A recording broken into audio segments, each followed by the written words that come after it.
அவன் இருக்கிறதுக்கு தகுதி இல்லாதவன் உள்ளுக்கு இருக்கிறான் ஊழியக்காரன்னு சொல்லி. இதுதான் நேரடியாக அர்த்தம். அவன் எப்படி நுழைஞ்சான்? அவன் தன்னுடைய இஷ்டத்துக்காக வந்திருக்கிறான். அவன் அழைக்கப்பட்டு வந்திருக்க மாட்டான் போல இருக்கு. அவன் மற்றவர்களை பார்த்து ஒரு ரெஸ்பெக்ட் கிடைக்கும்.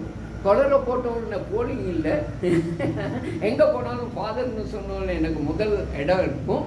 இந்த விதமான காரியங்களை நினைவில் வச்சுக்கொண்டு பைபிளை தூக்கிட்டு வந்தாலும் தெரியல. இன்றைக்கு அநேக அந்த அந்த அந்த அழைக்கப்பட்ட தேவனுடைய அந்த அழைக்கப்பட்ட குழாமுக்குள்ளே இருக்கிறாங்க.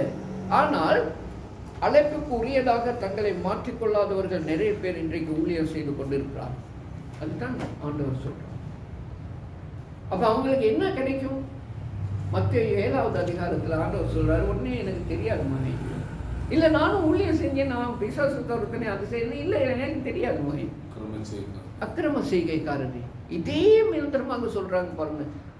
கைகளை கட்டி எல்லாம் தள்ளி விடுங்க. இப்போ எப்படி என்னுடைய ஊழியக்காரர்கள் குழாமுக்குள்ளே வந்தான், ஊழியக்காரர்கள் கூட்டத்துக்குள்ளே வந்தான். நான் அழைக்கப்பட்டதான அந்த என்னுடைய சிநேகிதர்களுக்குள்ளே எப்படி வந்தான்? நான் அழைத்தது என்னுடைய ஊழியக்காரர்களை அல்லவா? நான் அவர்களுக்குள்ளே பரிசுத்த ஆவியானவராக இறங்கி கிரியை செய்ய வேண்டும் அல்லவா? அவங்களுடைய சரீரத்தை தானே நான் கேட்டேன்.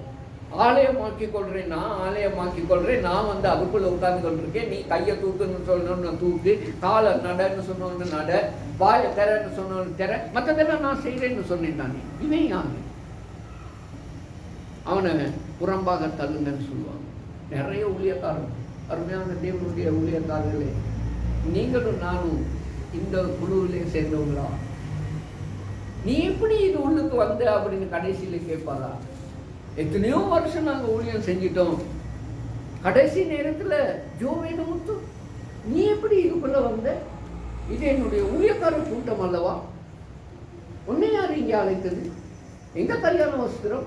கல்யாண வஸ்திரம்னா என்ன? ரட்சிப்பின் வஸ்திரம். ரட்சிப்புன்னா என்ன? விடுதலை. எதிலிருந்து விடுதலை? உலகத்திலிருந்து விடுதலை, சாத்தானிலிருந்து விடுதலை, பொறாமையிலிருந்து விடுதலை, வஞ்சகத்திலிருந்து விடுதலை, உலக காரியங்களிலிருந்து விடுதலை, ஆசையிலிருந்து விடுதலை, பாசத்திலிருந்து விடுதலை. நிறைய சொல்லிக்கொண்டே போகிறான். நீ விடுதலை ஆகலையே. நீ அவ்வளவு உன்னுடைய ஜீவியத்தை வைத்துக் கொண்டல்லவா எனக்கு ஊழியம் செய்து கொண்டிருக்கிறாய். எங்கே உன்னுடைய கல்யாண வஸ்திரம்? எங்கே உன்னுடைய ரட்சிப்பின் வஸ்திரம்? நீ இன்னும் ரட்சிக்கப்படவே இல்லையே. நீ உலக பிரகாரமான காரியங்களை பேசிக்கொண்டு ஊழியக்காரனாக பைபிளை தூக்குற. எனக்கு விருப்பம் இல்லாத இடத்துக்கு போய் வருகிற, பைபிளை தூக்கி கொண்டு போயிட்டு உபதேசிக்கிற. மற்றவனுக்கு வேண்டாம்னு சொல்ற, நீயும் அதை செய்கிற.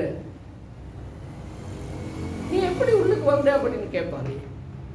நாங்க எப்படி பதில் சொல்ல போறோம்? அதுதான் எங்களை உருவாக்குதல் என்கிறதான காரியத்தின் தன்மையாக இருக்கிறது. என்னை உருவாக்கி கொள்ளும், உன்னை நான் உருவாக்குறது.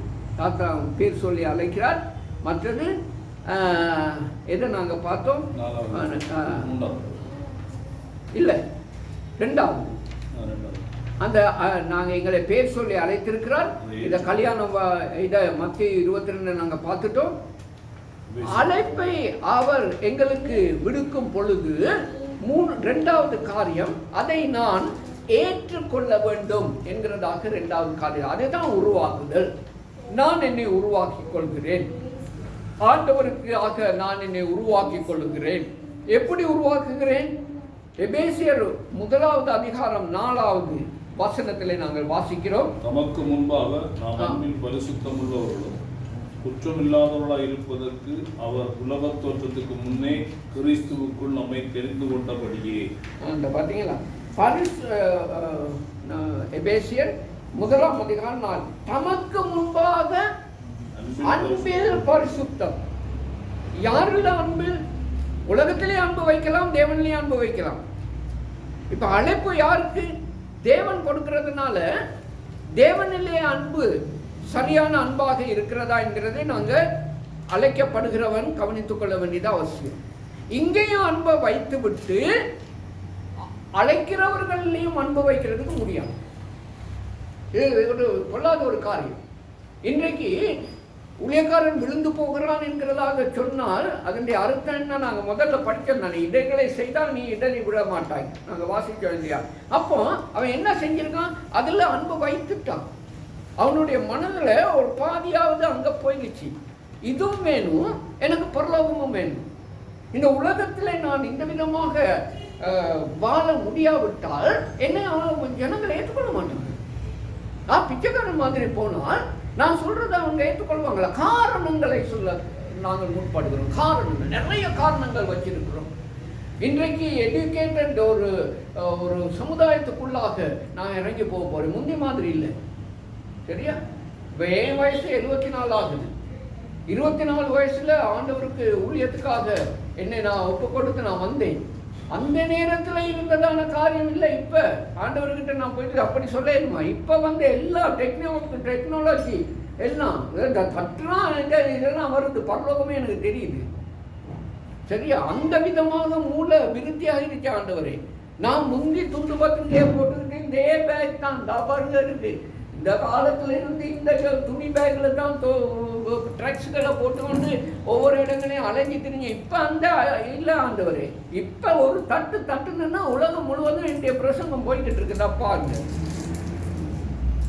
இந்த விதமான ஒரு அறிவு பெருகிறதான இடத்துல நான் கொஞ்சம் உலக பிரகாரமாக இருக்கத்தான் வேணும்.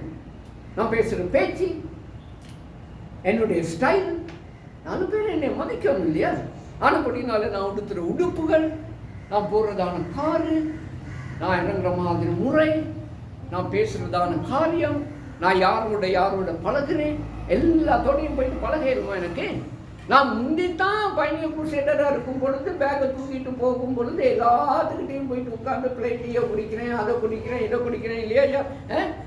அங்கே காட்டில் போயிட்டு படுத்துக்கிட்டு இருக்கோம் இல்லையா? கல்லில் படுத்துக்கிட்டு இருக்கோம் யாக்கோபு மாதிரி ராத்திரி.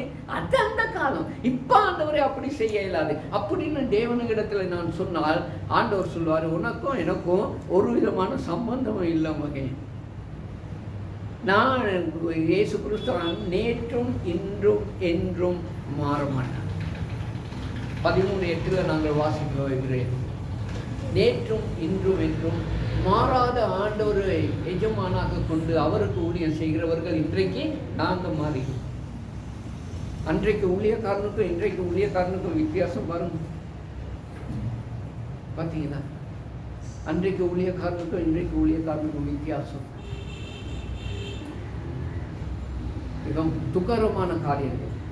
ஆனால் வேதம் சொல்கிறது, நீ அந்த அழைப்பு அனாதியானது தமக்கு முன்பதாக அன்பில் பரிசுத்தம் உள்ளவர்களும் குற்றம் இல்லாதவர்களுமாக இருக்க வேண்டும். குற்றம் இல்லாமல் இருக்க வேண்டும். யாரும் எங்களை கை நீட்டி பிரசாத் பாஸ்டர் இவரு இந்த இடத்துல இப்படி செஞ்சானா எனக்கு தெரியும், நான் ப்ரூவ் பண்ணுவேன் அப்படின்னு சொல்லிட்டு சொல்றதுக்கு முடியாத வகையில் நான்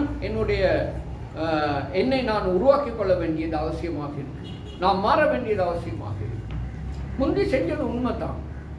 ஒரு மனுஷனும் பிழை செய்யாமல் பாவம் செய்யாமல் இந்த உலகத்துல யாரும் இல்லை. இயேசு சுவாமி சொன்னார், நீ என்ன நல்லவன்னு சொல்ற? தேவனை தவிர நல்லவன் ஒருவனும் இல்லையே.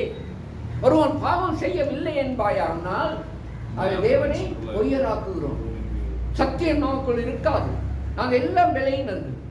1 கொரிந்தியர் 1ஆம் அதிகாரத்தில் நாங்கள் பார்க்கிறோம், அப்படிப்பட்டவங்களை தான் தேவன் தெரிந்து கொண்டாரே ஒழிய பரிசுத்தமாக்கி கழுவி சுத்திகரித்து எல்லாத்தையும் செய்து தேவன் எடுக்க அசுத்தமான எங்களைத்தான் தேவன் தெரிந்து கொண்டார். ஆகவே நாங்கள் அசுத்தமானவர்கள். ஆனாலும் இவ்வளவு நேரத்தில் என்ன படித்தோம்?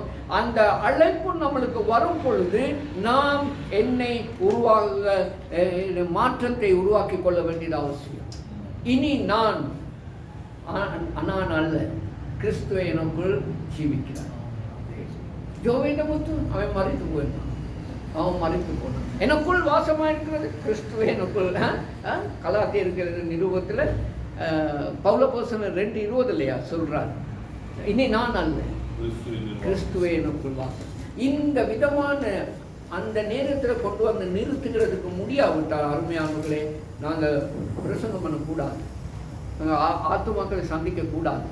அது பயங்கரம். நாங்கள் எங்களை மாற்றிக்கொள்ளும் வரையும் தேவ சமூகத்திலே உபவாசத்திலே ஒரு சர்ச்சிலேயோ அல்லது ஒரு சின்ன குழுவிலேயோ நாங்கள் சேர்ந்து அதில் இருந்து மற்றவர்களுடைய ஜெபத்தோடு நாங்களும் எங்களை தாழ்த்தி எங்களை உருவாக்கும் அளவும் நாங்கள் காத்திருக்கிறது நல்லது. அதுக்கு பிறகு பாவிக்க தொடங்கினார்னு சொன்னால் யாரும் எங்களிடத்தில் போட்டிக்கு வர முடியாத அளவுக்கு அவர் பாவிப்பார், கட்டாயம் பாவிப்பார். சரியா? அது சரி. மூன்றாவது காரியம், அதற்கு தடையாக இருக்கக்கூடிய, அதை மார்க் பண்ணி வச்சிருக்கேன் பாருங்க கீழே, சகல காரியங்களையும் ஒதுக்கி நாங்கள் தள்ளிவிட வேண்டாம். No no. என் பிஷப் எனக்கு சொல்லுவார், நான் ஒரு ஆங்கிலிக்கன் போதராக இருக்கிறபடினால என்னுடைய பிஷப் கெனத் பெர்னாண்டோ அவர் சொல்லுவார், வந்து படிப்பிக்கும் பொழுது, லேர்ன் டு சே நோ. அது எங்களுக்கு முதல்ல விளங்காது. அப்போ ஃபாதர்ஸ் எல்லாம் நாங்கள் பேசிக்கணும், என்ன சொல்கிறது தெரியல, இவருக்கே தெரியாது போல. லேர்ன் டு சே நோ அப்படின்னா என்னத்துக்கு நோ, என்னத்துக்கு நோ அப்படின்னா, நாளைக்கு ஒரு இன்கொயரிஸ் அப்படின்னு சொல்லிட்டு வச்சா எல்லாத்தையும் உட்கார வச்சுக்கிட்டு இருப்பாங்க, எல்லாரும் உட்காந்துக்கிட்டு இருப்போம், யாரோ என்னமோ செஞ்சிட்டான். சரியா? அவர் வந்து சொல்லுவார், டின்ட் ஐ டெல் யூ, நான் உனக்கு சொல்லலையா,